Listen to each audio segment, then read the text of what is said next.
All right, well, welcome back to the show. Now it's time for Avian Flu Update. And joining me is the man behind the website, Avian Flu Diary, Mike Coston. Hi, Mike, you there? Yeah, good morning, Robert. Good morning, and thanks for coming on such short notice. I appreciate it. No problem at all. Last week, I talked quite a bit about different avian flus that were affecting humans with Dr. Vincent Racaniello. However, something that I think you've been covering better than anyone else is what's going on in South Korea, and it's a virus called H5N8. Can you go ahead and update my audience on this reasonably large outbreak that's going on right now? Absolutely. H5N8 is a relatively new virus that we're seeing in a highly pathogenic form. We've seen it before in Europe and in the United States as a low pathogenic bird flu. And low pathogenic viruses really aren't a public health concern. But when they're an H5 or an H7, they have a potential to evolve into a highly pathogenic form, which is why we pay attention to the H5s and H7s. All of a sudden, H5N8 has erupted on duck farms in South Korea, and it has now spread to a number of farms, and has also been discovered in ducks and migratory geese. This time of year, a lot of migratory birds end up in Korea and Japan. They spend the summers in Siberia and China, and then overwinter in Korea and Japan. So the thought is that perhaps this avian flu virus, which is probably endemic in migratory birds, has evolved into a highly pathogenic form and now landed in Korea. And when did this outbreak start? What was the beginning of it? We became aware of it on the 17th. So a little more than a week ago, if you'd asked anybody about H5N8, they'd have said, what? Exactly. Because it was relatively unknown. Now, in 2010, scientists isolated a single H5N8 high-path virus in China, and they tested it and determined that it seemed to be pathogenic not only in birds but also in small mammals. This was like a one-off oddball detection, and at the time, they said this is something we're going to have to look forward in the future to, in case it turns into a problem, but 4 years goes by and not a peep, so to speak, out of this avian flu. And then all of a sudden it shows up. It's interesting. It's a cousin of sorts of the H5N1 virus. Mm-hmm. We haven't seen any genomic analysis of it, so we don't know, what its internal gene structure is. But the one in 2010 had borrowed some genes from H5N1, apparently. So we're waiting for that sort of analysis to come out. But right now, it's an interesting story. We're literally watching a new, highly pathogenic avian flu virus being born. Fascinating. And so where it goes from here is anybody's guess, but it's certainly our experience with H5N1 tells us not to ignore it.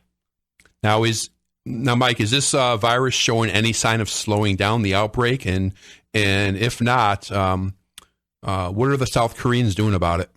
Well, the South Koreans practically invoked martial law the first couple of days. They put a stop order on all travel in affected areas, quarantined a bunch of farms. Poultry workers were basically told you may not leave. And they did that for 48 hours while they assessed the situation. But it appears that this is either being spread by migratory birds or a combination of migratory birds and humans moving about from farm to farm. We aren't sure yet. They're saying that this weekend will tell the tale. If they get a handle on it this weekend, they may be able to contain it. If they haven't got a handle on it by first of next week, they're afraid to go nationwide like they saw in 2011, where they had to kill or cull 5.5 million birds on more than 250 farms across the nation. So right now it's a watchful waiting situation for us, but they are very busy disinfecting farms, testing birds, testing migratory birds, They're even taking bird feces samples that they're finding in bird roosting areas and testing that to see whether the virus is spread further. Okay, well, Mike, is there any threat to humans? At this point, we don't see any real threat to humans, but of course the history with H5N1 is that, of course it can infect humans, but the H5N2, which is a cousin, has very, very little history of infecting humans. So we don't know at this point whether it's going to be more like H5N1 or H5N2. But all H5 viruses, just like H7 viruses, are worth watching. Sure. Any final thoughts on this? Well, this just shows us how quickly a new flu virus can appear. And what happens is viruses, they can swap gene segments and create new hybrid viruses. This is how we get new viruses every few years. And this is just another case of evolution in action. And it's fascinating to watch, and we'll learn a lot from it. Right now, it doesn't appear to be a threat to humans, but we'll just have to wait to see on that. Yeah, and the other thing I learned about viruses from Dr. Rackaniello last week was they still don't have a lot of answers, too.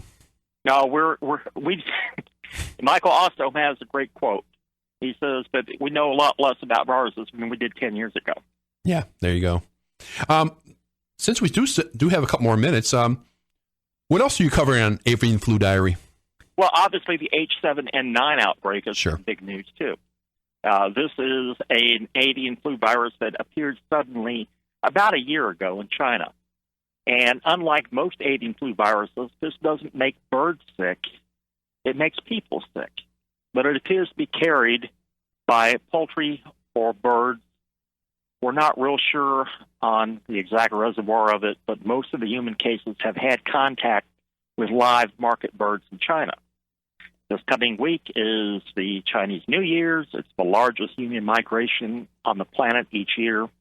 There'll be well over 3 billion journeys made across China in the next 40 days by people, mostly on railways and on buses. And this time of year, we worry about any spread of any type of disease. So this year, we've got the H7N9 virus out there. We're seeing 5 to 7 to 8 cases a day. We're going to watch that to see whether that takes off. Right now, we're not seeing any real evidence of sustained human-to-human transmission. This appears right now to be bird to human. Right. And, yeah, I saw a posting by your friend, Dr. McKay. Yes. Who had posted about, because there's one province, I don't know if I can pronounce it properly, Zhejiang, and they did tested 200 odd birds there and found that about 9% of them were carrying H7N9. And that's actually high. Most of the testing that they've done over the last year, they tested hundreds of thousands of birds and have only found a very small percentage carrying it. Now, whether that speaks to the actual incidence of the virus or how poor our tests are, I can't tell you. Right. Well, Mike, thanks for coming on. I've been talking to Mike Coston. He's the man behind Avian Flu Diary. I encourage you to check it out. Just Google Avian Flu Diary. Thanks, Mike. I appreciate you coming on and lending your expertise. My pleasure. All right, you bet. Take care.